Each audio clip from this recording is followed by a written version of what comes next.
Our first witness is Tara Wheeler. Tara is the CEO of Red Queen Dynamics and a renowned expert on information security. She currently serves as the Senior Fellow for Global Cyber Policy at the Council on Foreign Relations and is an inaugural contributing cybersecurity expert for the Washington Post. She has spoken on information security at universities around the world, written a best-selling book, and has led projects at Microsoft Game Studios. She's also a student pilot. Good luck with that, Tara. Welcome, Ms. Wheeler. You're recognized for your opening statement. Distinguished members of the committee, unlike most other tech CEOs, I'm thrilled to be invited here today. The Cyber Safety Review Board should be a critical line in our defenses against Chinese and Russian government cyber attacks. But today, Americans' small businesses are defenseless against very basic cyber attacks, much less anything sophisticated from a foreign adversary. I've been on the front lines of major cybersecurity incidents, and I'm here today, as you said, as the CEO of a cybersecurity company. We work to give the smaller half of American businesses the same fighting chance as big companies. I'm also, as the chair just said, a student pilot. The CSRB was inspired by the NTSB, the National Transportation Safety Board, but the CSRB must grow in 3 critical ways in order to support American business and national security. First, please fund an independent civilian agency staffed with full-time investigators. When an aviation incident occurs, there is intense scrutiny by federal investigators to understand and explain in detail the process of what happened and how to reduce the risk of similar incidents. The 2 CSRB reports so far have had very simple, consensus-based resolutions. In 1935, a TWA crash killed Senator Bronson Cutting. The detailed government investigation of that air crash led to improvements in aviation security and eventually the creation of the NTSB. The current CSRB's report on that incident might have said that the cause of the crash was that the pilot flew into the ground and that in future to not fly into the ground again. We all agree. But that's not necessarily useful information. The goal of CSRB investigations should be to help us learn from the process of the incident how to not repeat our mistakes. If the NTSB worked like the CSRB does now, NTSB investigations would be conducted by the FAA administrator, the chief pilot at Boeing, and the chief revenue officer of Delta Airlines. Many individuals on the CSRB are beloved and respected, but they do have full-time jobs, and they do not have the time, freedom, or authority to conduct independent, thorough investigations. But why couldn't this be done in the private sector? Well, right now, many of the most significant cyber incident reports are legally vetted corporate publications, which can and have disappeared as profit and regulation required. Now, as somebody about to get on an Alaska Airlines flight with my husband, I would be unenthusiastic about the idea of the official history of last week's 737 MAX 9 incident being written solely by Boeing. Second, do not introduce classified information into investigations or require clearances to sit on the CSRB. The CSRB must build trust by operating openly as the stakes grow higher in cyberspace. Lack of transparency around how people are currently nominated to the CSRB and how the board selects which investigations they pursue may decrease trust in its impartiality. In addition, forcing CSRB members to hold clearances would drastically limit the pool of potential investigators in the already massive deficit of U.S. cybersecurity talent. The aviation community transparently accumulates knowledge and passes it on. The cybersecurity community has an oral tradition at best. Third and finally, give the CSRB subpoena power. The CSRB, as it is structured now, absolutely should not have subpoena power. Use of this power by industry representatives on the current board could be seen as anti-competitive. Use of that subpoena power by government officials could be seen as backdoor regulatory action. But if the CSRB were independent, it should absolutely have the power to compel information and testimony. Cyberspace is where people store their most sensitive data, where we manage our money, where robotic surgeries are performed, where temperature gauges in embryo storage units are monitored, and where I fell in love. The CSRB's power and authority should be on par with the value of what they are protecting. So, once I was flying a Cessna 172 solo in the traffic pattern at Seattle's Boeing Field. And I realized when my plane began to fight me in the first turn after takeoff that I didn't have my flaps configured properly. The NTSB's investigations are why I had the resources and training to survive. As a field, as an industry, and as an information security and cybersecurity community, we have been through so many devastating cyber incidents where we didn't know what the right thing was to do. If the CSRB can't provide timely, credible, and public investigation results, we are growing ever closer to a moment where people will die. Give the board the resources, independence, and the authority necessary to get the answers Americans need. Thank you. Thank you, Ms. Wheeler. Our second witness is John Miller. He is the Senior Vice President and General Counsel for the Information Technology Industry Council. He has testified before Congress on cybersecurity and supply chain issues and has spoken at major events on information security across the world. Mr. Miller received his BA from Hamilton College and his JD from the University of Wisconsin Law School. Mr. Miller, welcome to the committee. You're recognized for your opening statement. Chairman Peters and distinguished members of the committee, on behalf of the Information Technology Industry Council, or ITI, thank you for the opportunity to testify today on the Cyber Safety Review Board. ITI is a global policy and advocacy organization representing 80 of the world's leading ICT companies. And I lead ITI's Trust, Data, and Technology Policy team, including our work on cybersecurity, privacy, and artificial intelligence in the US and globally. I have extensive experience partnering with CISA and other federal government stakeholders on efforts to improve cyber, supply chain, and critical infrastructure security, including currently serving in leadership positions on the ICT Supply Chain Risk Management Task Force and the IT Sector Coordinating Council after previous roles with the Enduring Security Framework and NSTAC. I welcome your interest on this important topic. I would also like to thank you and your staff for the thoughtful and deliberative approach you are taking in examining the appropriate role of the board, its work to date, and how it can best support the cybersecurity ecosystem going forward. ITI has been pleased to work with this committee as a trusted partner on various cybersecurity matters over the years, and we were happy to convene our members to solicit their inputs on the CSRB. The United States has long recognized the importance of public-private partnerships and collaboration to meet our shared cybersecurity challenges, and indeed, in the US, there currently exist multiple councils, task forces, advisory boards, collaborative efforts, and other partnerships focused on addressing various aspects of those complex and dynamic challenges. ITI believes that the CSRB can play a unique and valuable role in improving the overall cybersecurity ecosystem if we ensure its mandate is carefully defined. Realizing the vision and promise of the CSRB will require getting its structure and governance right, including the process for selecting board membership and which incident it investigates, as well as ensuring appropriate confidentiality and use of information provided during the board's investigations. I will briefly expand on each of these 4 items here.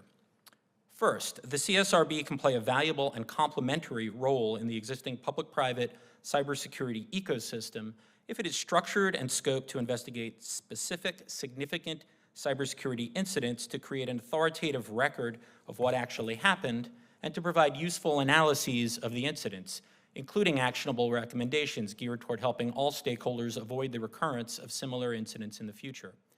Second, ensuring the independence of private sector board members and that they are selected through a clear and transparent process is essential so as to avoid real or perceived conflicts of interest or business advantage. ITI member companies are not of one mind on questions regarding CSRB membership. Some ITI members have noted the value and imperative of industry involvement in the board's activities, pointing out that the deep visibility of private sector cybersecurity firms into the global cyber threat landscape uniquely situates representatives from those firms to provide ecosystem-wide insights of enormous value to the board's deliberations. Other ITI members expressed concerns about whether private sector participation from only a handful of companies might create real or perceived conflicts of interest, such as the perception that competitive bias could influence the board's activities. Policy makers should carefully consider this dynamic, including how proposals to provide the CSRB with subpoena authority might exacerbate such concerns. Third, the criteria and methodology for selecting which incidents to investigate must be clearly communicated and well understood across impacted stakeholders, including the business community. Policymakers should ensure that reviews of incidents are selected and based on a clear, publicly released set of criteria that is developed in conjunction with stakeholders. This is particularly important given the fact that CISA is currently developing regulations to implement the new CERCIA incident reporting law, including the criteria to designate covered entities and incidents. Fourth, the CSRB charter should establish clear parameters to ensure the protection of business-sensitive information and provide appropriate liability protections, including how it will treat Freedom of Information Act requests for information provided to the board during the course of its reviews.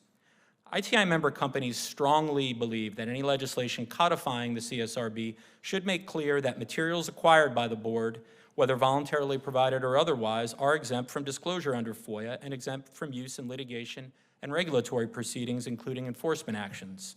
Ensuring appropriate confidentiality, non-disclosure, and liability protections should adequately incentivize private sector participation in CSRB reviews. Thank you again for the opportunity to testify today. I look forward to your questions. Thank you, Mr. Miller.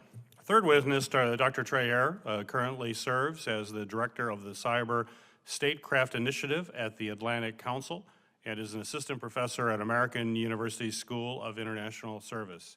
His work focuses on cybersecurity, technology policy, and national security. He holds a BS from Northwestern University and a PhD from the George Washington University. Mr. Hare, welcome.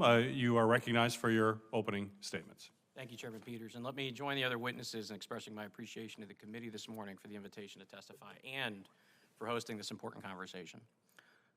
In service of our wider discussion, I'd like to share 5 brief points. First, by their fundamental architecture, digital systems are insecure. They fail, they are compromised, and sometimes in ways too complex to be easily understood, and often with great consequence. The work of the cybersecurity community is largely to keep these systems useful while preventing their most creative or catastrophic failures. Understanding the most complex among these failures has long been difficult, and as with similar failures in mechanical products like airplanes, investigations can take years. There is genuine and urgent need to better understand the most complex digital failures, and the Cyber Safety Review Board, or CSRB for sake of brevity, can provide a uniquely scoped and independent capability to do so. Second, at some number of steps removed from an incident, both government and industry are naturally conflicted actors when it comes to investigating these failures.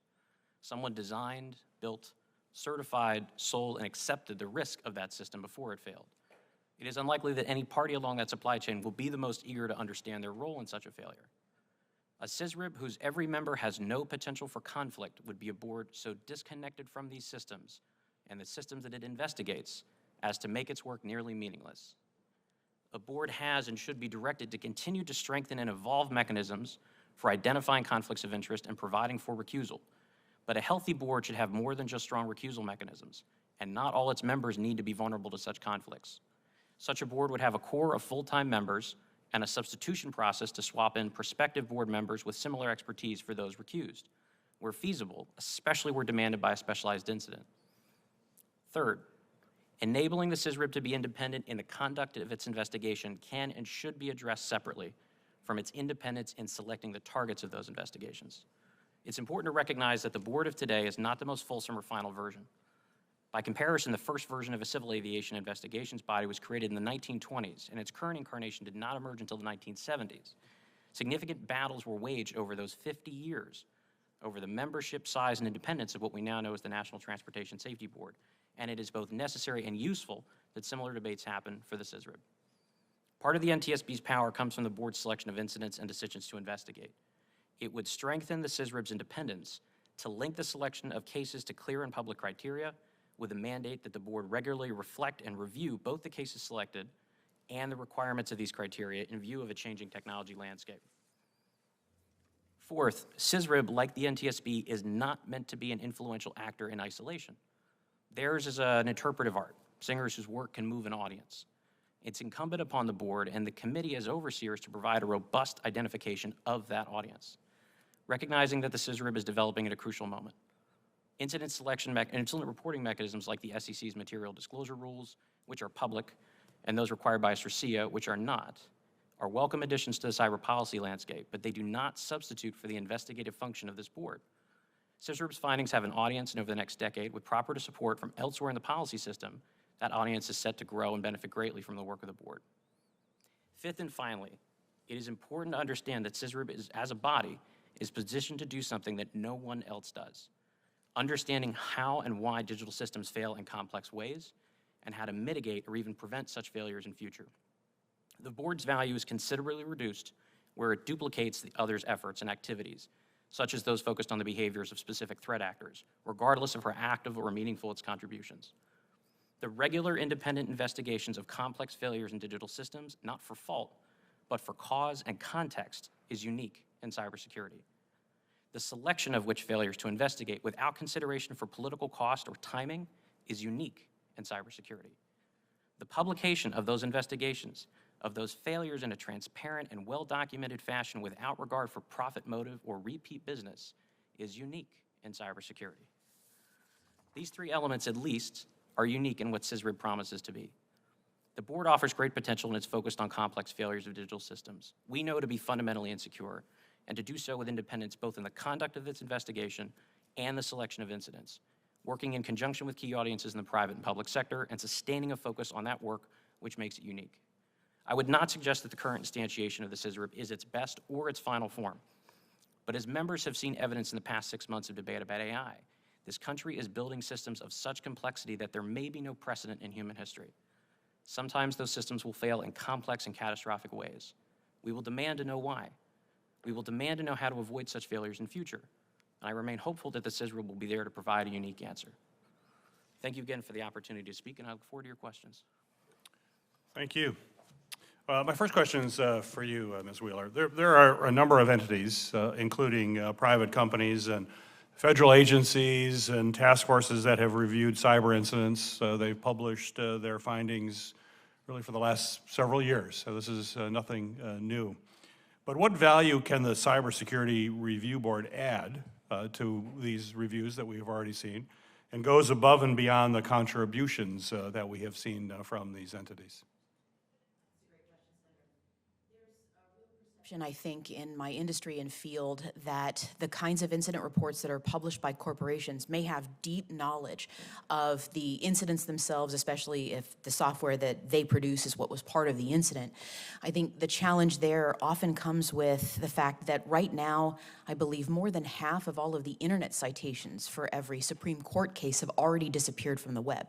Corporate resources disappear on a corporate timeline and on those corporate incentives as opposed to what's in the good of the public. When it comes to those investigations, we need an ongoing and repeatable process to ensure that our history isn't lost. I see the CSRB as an opportunity for us to create a shared history and narrative of what happened in previous cyber incidents. Thank you. Mr. Miller, your organization, ITI, represents many tech companies, including many that conduct their own cybersecurity reviews on a regular basis.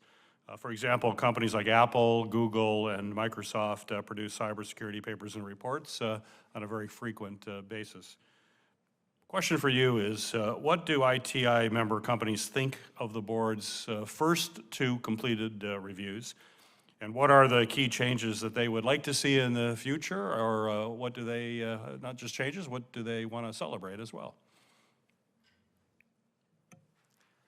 Thank you for the question. I mean, when we discuss the results of the first two reviews with our members and we look forward and discuss what we'd really like to see going forward, I mean, there really are a couple of things that many of the discussions that we had focused on. One was the selection of the incidents themselves. I mean, I think while investigating Log4j seems to be kind of an obvious type of widespread, significant cyber incident worthy of a really in-depth, focused review. I think there were more questions that folks had with respect to the investigation focus of the second report, which is it was more into a threat actor group, lapsus, and then if you read the report, it actually kind of strayed into talking about other similar acts and things like that. And it's not that that report itself may not have proved valuable and offered some valuable recommendations. The question is, as you mentioned, it really seemed to be reiterating a lot of recommendations that others had already made and others had focused on. So I think our members really would like to see clear, transparent incident selection criteria going forward. I think the second thing that really we had a lot of discussion about and members don't necessarily agree on is the constitution of the board. I mean, I think all the witnesses here today had different ideas about who should be on the board, who should not be on the board. The one thing that I think is clear, that if there is private sector participation in the board, and I represent private sector companies, we think that certainly private sector companies have a lot to add to this discussion. There really should be clear membership selection processes, and there should really be a very clear process for recusal and making sure that we don't have either real or perceived conflicts of interest or business advantage. Thank you. Thank you. Mr. Harrow, the CSRB has thus far published 2 reports, the first on Log4j vulnerability and the second on Lapsus hacking group. The board, as I mentioned in my opening comments as well, is working on a 3rd review focused on cloud computing security. My question for you is, in your opinion, should the CSRB be focused on specific incidents like the NTSB, or are other topics like vulnerabilities or threat actors also helpful for the board to consider? I appreciate the question, Mr. Chairman. I think in my view, the focus on incidents allows for the board's critical function, which is to identify root cause failure, to exist in its most fulsome and most beneficial form. If the board is investigating trends or broader phenomena, there's a number of other bodies that can do that, in some ways more effectively, or at the very least in a way that's duplicative. So I think the board's focus on specific incidents, the complexity associated with those incidents, is its principal value. Thank you. Senator Hassan, you're recognized for your questions. Well, thank you very much, Mr. Chair, and thank you for holding this hearing. Thanks to the witnesses for being here today. I want to start with a question to you, Mr. Hare. U.S. adversaries, including China and Russia, continue to target U.S. critical infrastructure in cyberspace. What role does the CSRB play in countering threats from U.S. adversaries? Should Congress consider requiring the board to prioritize national security threats as part of its investigative responsibilities? Thank you for the question, Senator. I would say that the board's role in addressing those sorts of incidents that you mentioned are to ensure that our defensive architecture is as sound and as robust as possible in the face of those growing threats, those adversaries. The board's role is to understand why, when we build systems, they fail in ways we don't anticipate, ways that those adversaries that you mentioned can take advantage of. Right. And the investigation that Chairman Peters referenced that the board is currently undertaking around the Microsoft cloud incident from this summer is a classic example of that. So I would say from that standpoint, where the board is properly resourced and focused on the selection of incidents and not threat actors, it's going to serve that purpose that you outlined very well. Thank you. Another question for you, Mr. Hare. The President created the Cyber Safety Review Board, the CSRB, by executive order about 3 years ago. Now he's obviously asking Congress to make the board permanent. In your view, how is the Cyber Safety Review Board's purpose different from other entities conducting cybersecurity reviews and investigations? And I'll note, it's not just private sector entities, but by my count, there are at least 14 different government entities sitting in various agencies that conduct this kind of review. So what's the unique responsibility and function here that would merit it being separately authorized and made permanent? That's a good question, and in some ways it's the center of the debate. From our standpoint, there's 3 pieces which make the CSRB and the board unique. The first is its ability to conduct a root cause analysis of these failures without addressing fault. Right, so we're not looking necessarily for somebody to blame. We're trying to understand why an incident happened and how to prevent it in future. The second is the board has notional independence both in the selection of its cases and in its conduct of the investigation. It should be insulated from both politics and business motive, and that, in my mind, again, is unique. But the third is the board provides the potential for a long-range lens not simply a reactive moment, but actually potentially picking historical incidents that had far greater consequence for the design and operation of these systems than we understand in the moment. So the board's ability to pick the most important or the most complex and tricky failures is in some ways its greatest value and puts it, in my mind, a step apart from most of the existing mechanisms you described.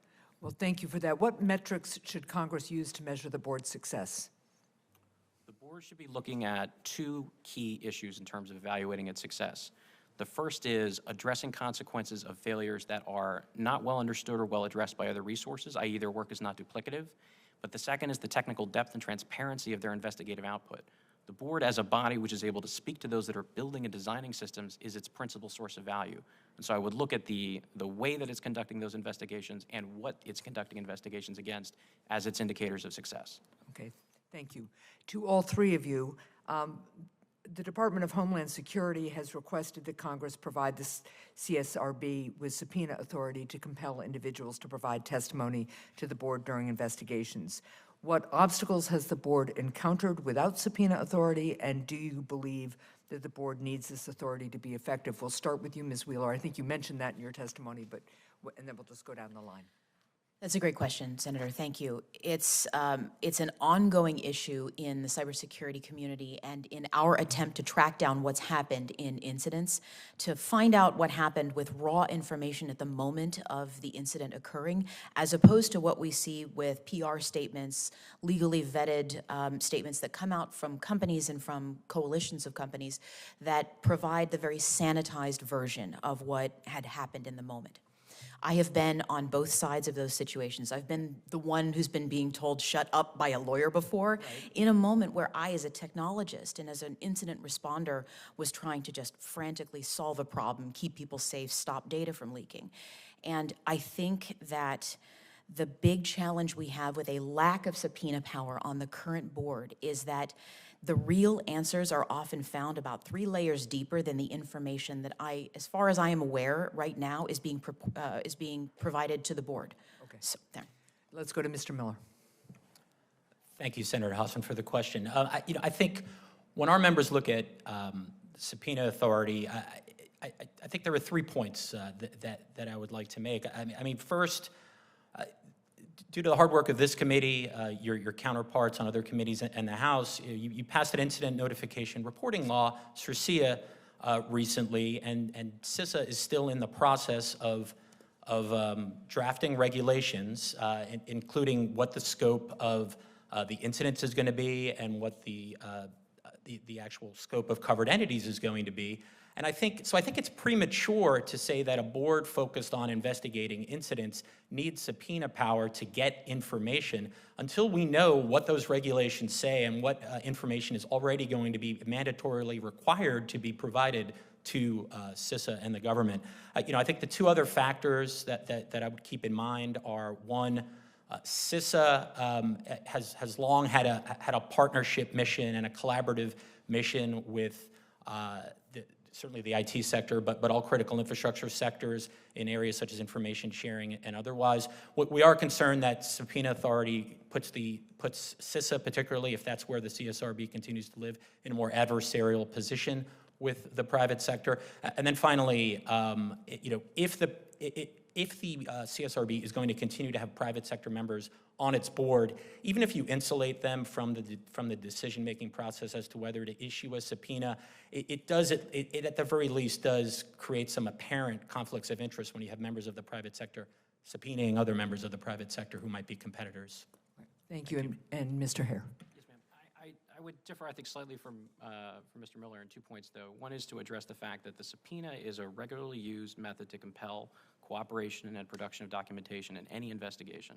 And so for the board's ability to investigate large, complex incidents where there is profit motive to protect potentially some of that information in play, and this committee and others have seen the challenge in investigating complex issues within the technology industry, the subpoena can be a basic and useful mechanism as part of that.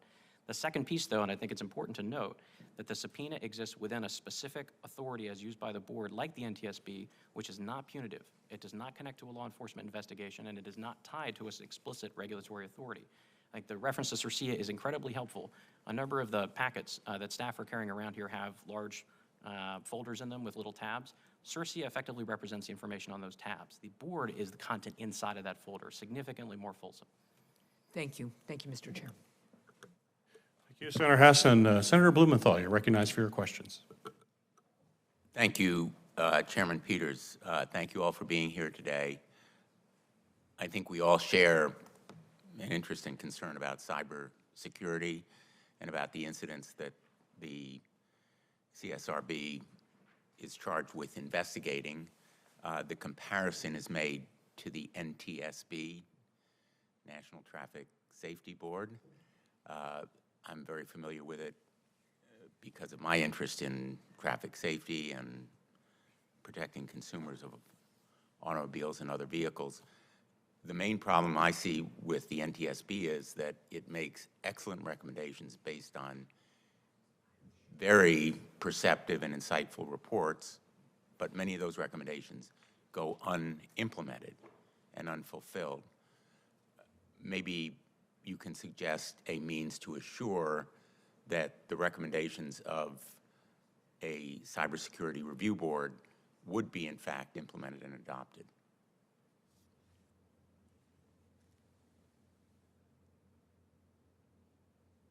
Any of you who may have an answer. I think it is critical to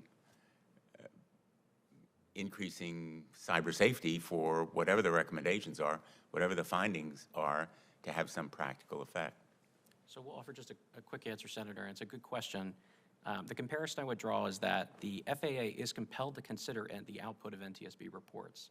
The law does not specify the manner in which the FAA implements the recommendations in those reports. And I think a parallel structure like that for the CSRB would be an interesting one. The challenge is, and I think for this committee to consider in designing such a requirement, that the audience of the CSRB for implementation is significantly wider than for the NTSB.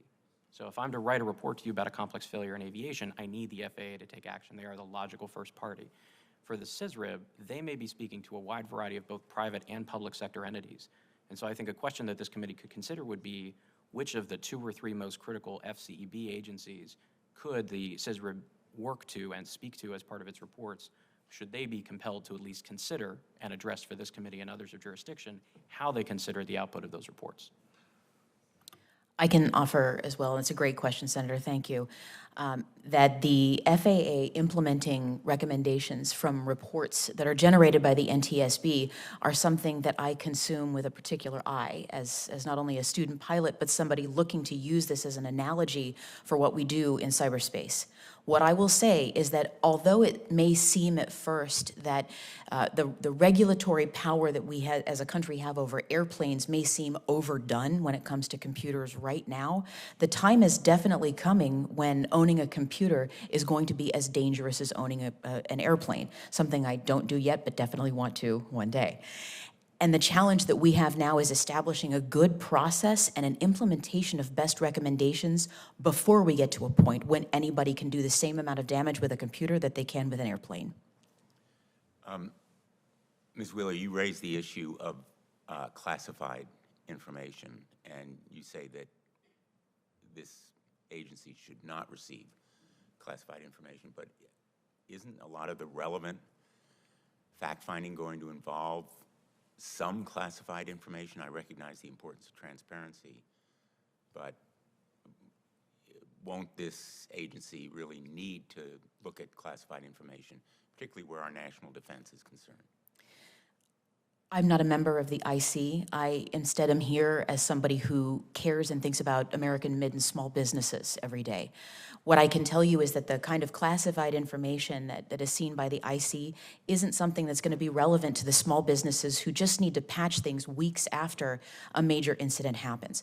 Frankly, expecting that classified information is going to be relevant to the kind of technical information a small business needs to remediate cyber incidents is a little bit after the fact. I think I'm going to assume that by that point, our foreign adversaries already know this information.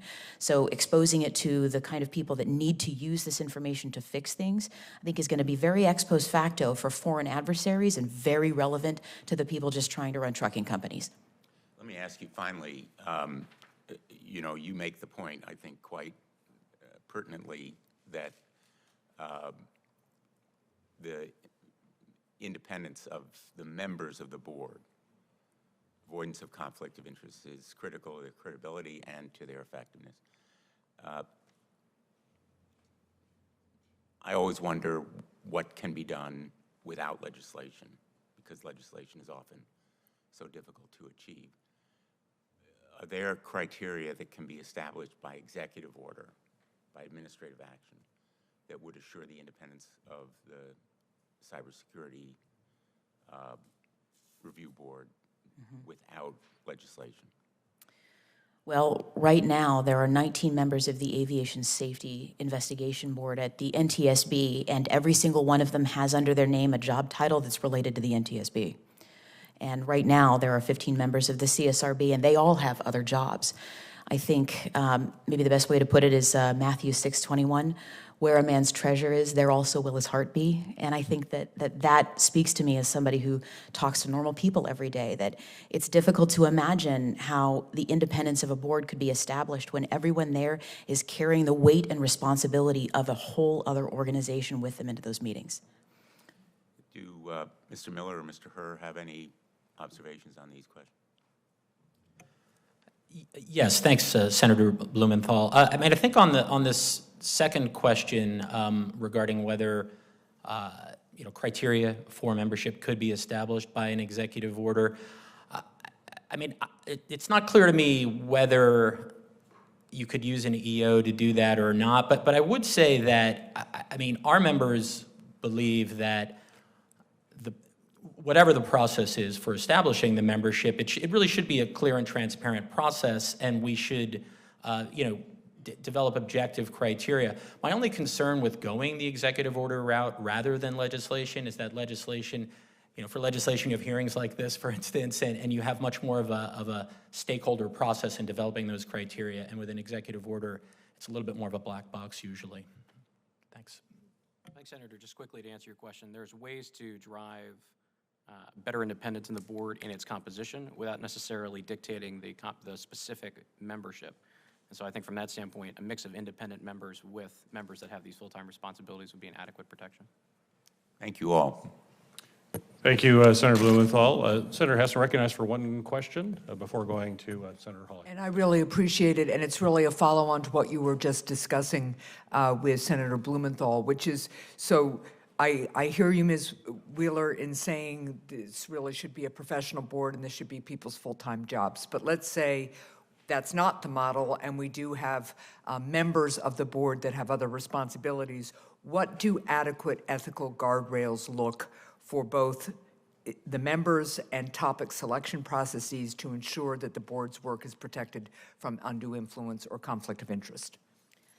Thank you so much for the question, Senator. I think that trying to design an entire government agency would take me a little longer than the 2 minutes I'm looking at right here, but I do want very much to emphasize that people who are directly involved with and who could profit from an investigation that is being targeted at one of their competitors, I believe must experience a recusal process. This isn't a perfect way to go about it, but I think that is a bare minimum. In addition, I think that the overwhelming presence of government agencies on that board may provide a good view of what's happening inside the government in terms of cyber investigations, but it doesn't provide enough technical expertise. So I think that there's a realm there where we can keep it a little bit less biased, or at least the perception of bias, by adding some more technologists to the situation. Thank you very much, and thank you, Mr. Chair. Thank you, Senator Hassan. Senator Hawley, you're recognized for your questions. Thank you very much, Mr. Chairman. Thanks to the witnesses for being here, and thanks to the chairman for holding a hearing on this topic. Mr. Miller, if I could start with you. You are General Counsel at the Information Technology Industry Council. Do I have that right? Correct. And I was just looking before I came over here this morning at your membership list. It's quite a lengthy list of members. You have, looks like to me, members, your members compose almost all of the major players in the tech industry. I mean, is that fair to say? Yes, we have 80 of large global tech companies. Yeah, global is the right word. Google, Apple, Meta, Microsoft, Amazon. Those are just a few. These are the biggest, most powerful corporations in the world who are your members. Yes?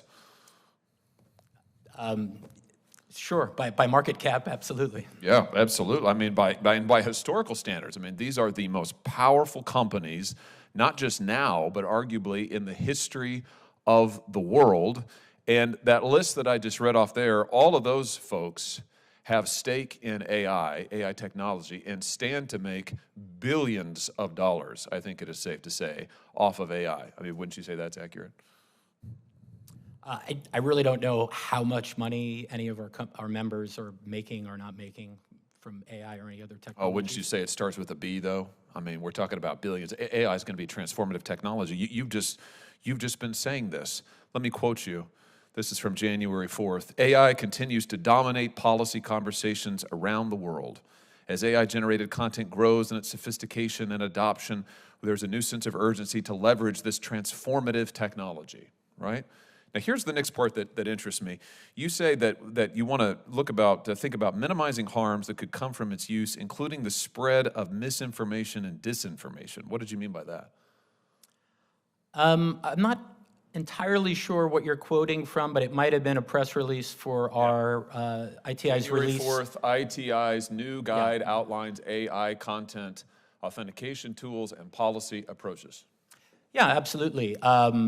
You know, in that context, that guide looks at watermarking and other techniques to authenticate AI content. And, you know, certainly misinformation and disinformation has been cited as what an does that issue mean? that could be amplified by artificial intelligence. What do you mean by misinformation, disinformation? What do you have in mind? I mean, misinformation, I'm glad you're asking that because it's important to distinguish between the two. I think misinformation is kind of accidentally incorrect information, whereas disinformation is information that is, you know, specifically incorrect or actually, you know, maliciously intended to be false, to, you know, and harmful. I have to tell you, it sounds like some gobbledygook to me, but let me tell you what I think would be useful is if maybe you would get your technology companies to focus on their chatbot stopping encouraging people to kill themselves. Like this, for instance. This is from April 4th of last year. This is a chatbot that encouraged a user to commit suicide. And tragically, he did. This is his widow, who reports that her husband had a conversation with this chatbot, and it asked him, if you wanted to die, why didn't you do it sooner?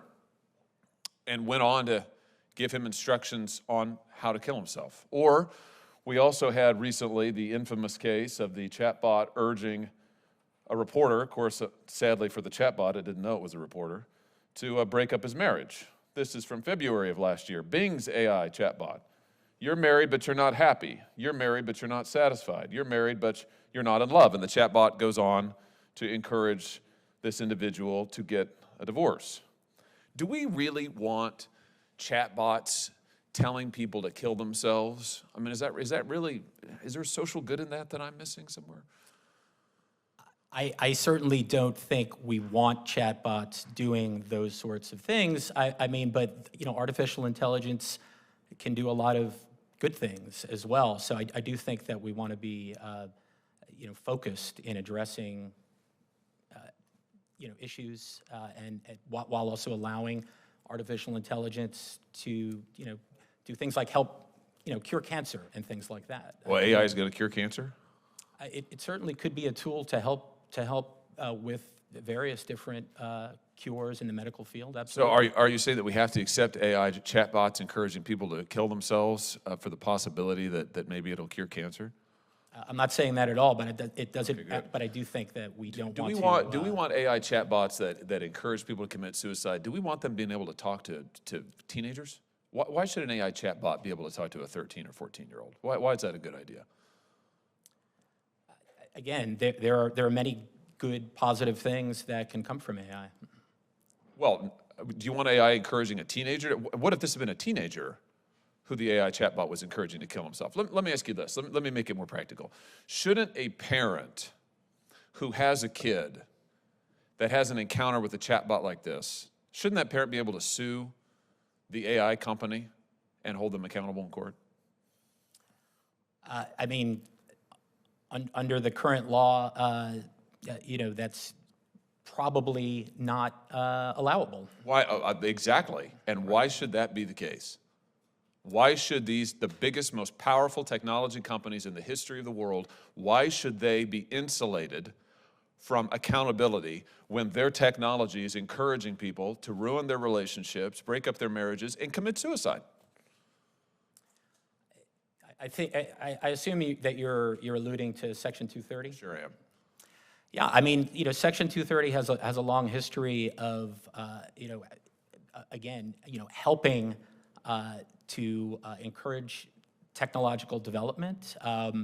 It's protected by, the Supreme Court, including a recent Supreme Court case. Oh, yeah, and I've read, believe me, I've read your amicus brief in that case. I've got it right here, where you argue for the most robust interpretation of Section 230 possibly imaginable. What 230 has absolutely for sure done is help the companies who are your members pad their profits. I mean, it is a massive subsidy of the federal government to your companies. But let's just make this very practical. Why shouldn't these companies, Google and Meta and Microsoft and the rest, why shouldn't they say, you know what, we are absolutely willing to allow a parent whose child is harmed by our technology, we are absolutely willing to allow that parent to have their day in court. Is that too much to ask? Again, I have not discussed that particular question with the companies. I'm happy to have that discussion. Well, I'm asking for your opinion. I'm asking for your opinion. Do you think that a parent ought to be able to get into court and have their day in court if their child is told by a chatbot how to kill themselves? I don't really have an opinion on that. Sure you do. You just signed an amicus brief that argued for the most robust interpretation of Section 230, which is just translation, the most robust protections for the most powerful, profitable corporations in the history of the world. You just signed it. So clearly you have a lot of thoughts on Section 230. Let me distill this even further. I'm almost done, Mr. Chairman. Senator Blumenthal and I, who you were just talking to a second ago, he and I have a bipartisan bill that would say that parents and others who are harmed by AI should be able to get into court and have their day in court against your members. Just like any American can do with any other company, right?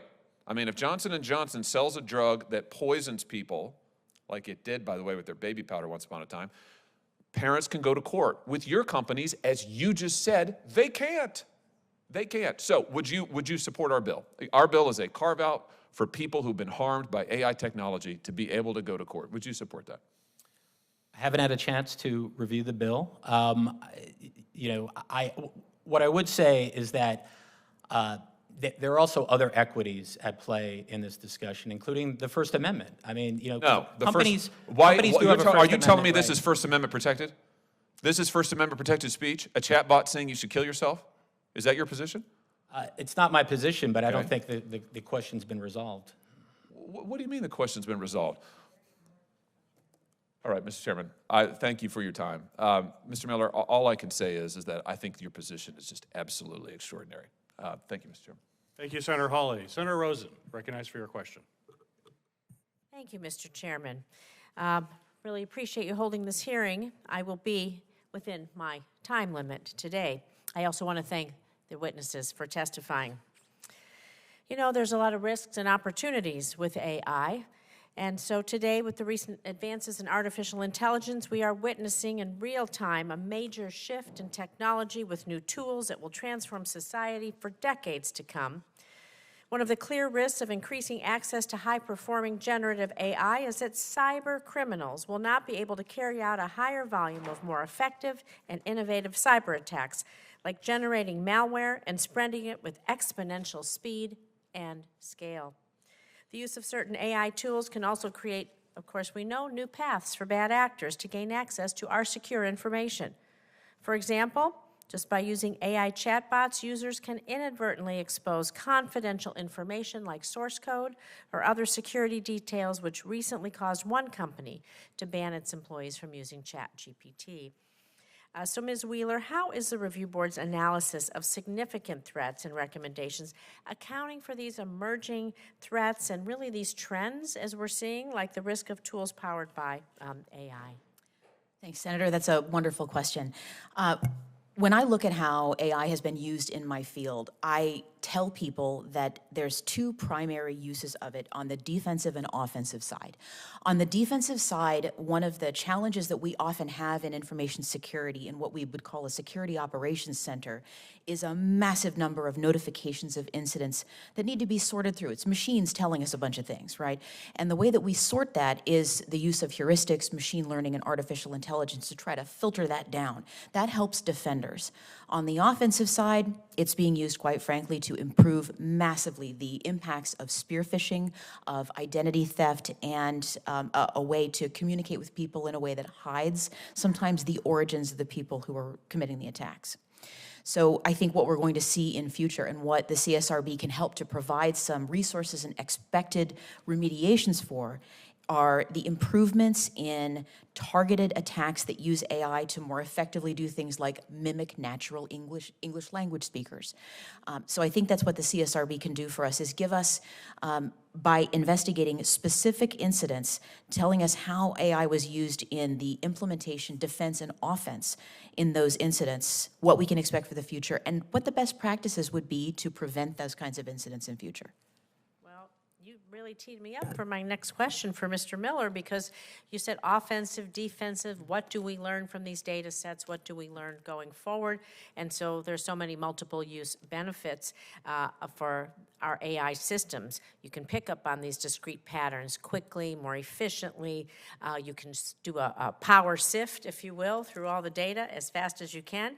And we can find out about things for victims of cyber attacks. We can identify those patterns so we can let other companies know. So to Mr. Miller, how are you building on what Ms. Wheeler said? How are you using what you find out, offensive, defensively, to evaluate cyber incidences and help companies either proactive and hopefully not reactive, but maybe more proactively? Thanks for the question, Senator Rosen. I mean, I do think that Ms. Wheeler hit on a lot of the uses of AI by industry. I mean, just to maybe expand on them and reiterate them a little bit. You know, AI can significantly bolster the cybersecurity of government and critical infrastructure in a number of ways. Identifying and responding to threats and vulnerabilities in real time. AI can improve the detection of anomalous and malicious behavior, reducing the time that a malicious actor may be present in networks or on devices. AI can be employed to rapidly detect unsafe system misconfigurations or policy changes. This is really important, for instance, in protecting cloud infrastructure, which... That was my next question. Okay. Would you talk about the cloud? Would you expand a little bit on the cloud security, the malicious targeting? We know that happened in SolarWinds. I was hoping you would get to that. So what are the risks in the cloud environment? Well, I mean, I think just to finish the thought about AI in the cloud, I mean, cloud infrastructure underpins critical government processes, critical infrastructure, you know, everything else, and you know, you can actually have better security in the cloud because of the automation that the cloud I think we can strengthen that provide. identity management. Yeah, absolutely. Yeah, and I mean, that's a good point. SolarWinds, I mean, I think it wasn't a simple attack, and that's something that the CSRB has not looked into, right? I think it's known as a software supply chain attack, but really it was an identity attack as well, and that's why you know, that is something that is really critical in terms of cloud security and really addressing the risks to identity infrastructure. I think is something that is worthy of all of our attention. Thank you. And I'm going to go forward my last minute talking about the agency implementation of the review board recommendations. And you know, the review board, you worked hard to analyze significant cybersecurity incidences and provide recommendations. Well, these recommendations are only effective if organizations incorporate these into their into their business practices, into what they do every day. Otherwise, it sits on a shelf, protects no one. And so I was glad to see the FCC's Privacy and Data Protection Task Force issue an advisory to mobile providers related to that fraudulent SIM swapping, which directly referenced the Review Board's August report. So, Ms. Wheeler, I'm going to go back to you. How are agencies using and implementing the Review Board's recommendations, and is there additional coordination that is necessary to ensure that agencies are really taking steps to incorporate these things? Because to sit on a shelf isn't helping any of us. I absolutely agree. Thank you for the question, Senator. I think I want to be as cautious as I can here. I think it's important to start the work of institution building with the CSRB. I think part of the reason we may not see as much response from industry, from my field, is that the recommendations that have been made so far have been very simple and common sense. The 2 investigations led to recommendations to patch stuff and use better multi-factor authentication.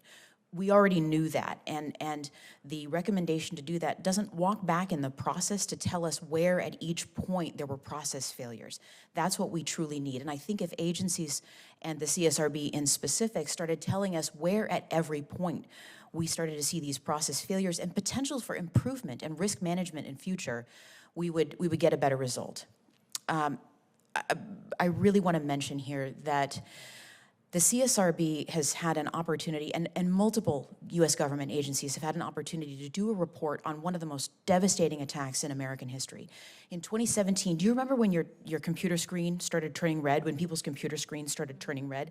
That attack was called WannaCry, and it occurred on May 12th, 2017. It's still one of the most devastating attacks we've ever experienced as a globe, deeply impacted the United Kingdom's National Health Service. 6 months later, the NCSC in the UK had a wonderful exemplary report out explaining how organizations could defend in future, not just against that vulnerability, but against the class of problems in the processes that led up to the vulnerability that caused this attack to be so devastating.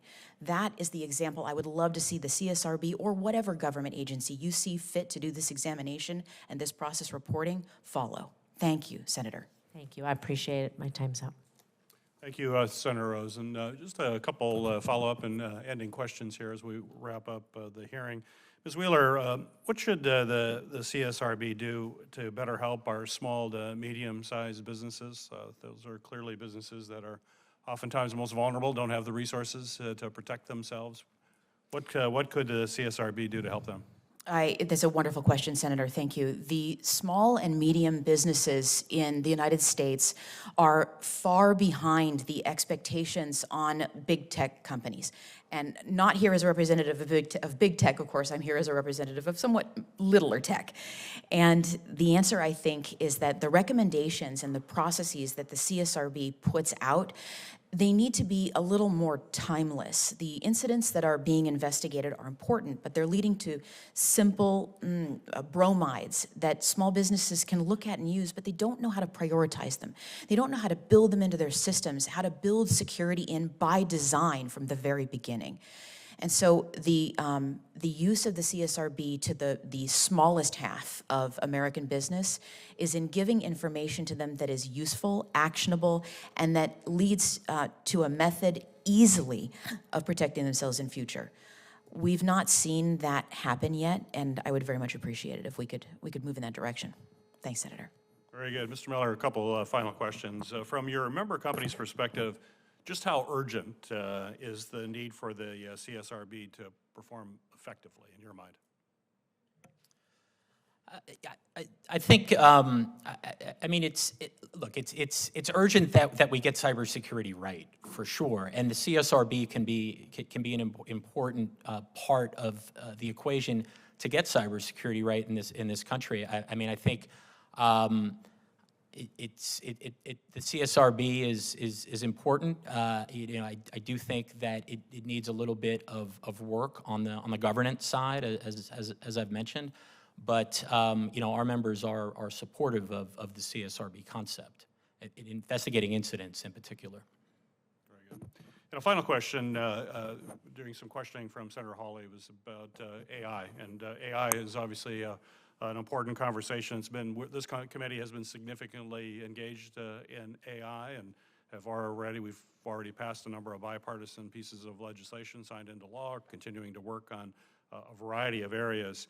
And I think you were in the process of answering a question. I want to give you an opportunity to do that, which is how is the industry attempting to manage the risk of AI technology as it is being developed? And we'll wrap up with that one.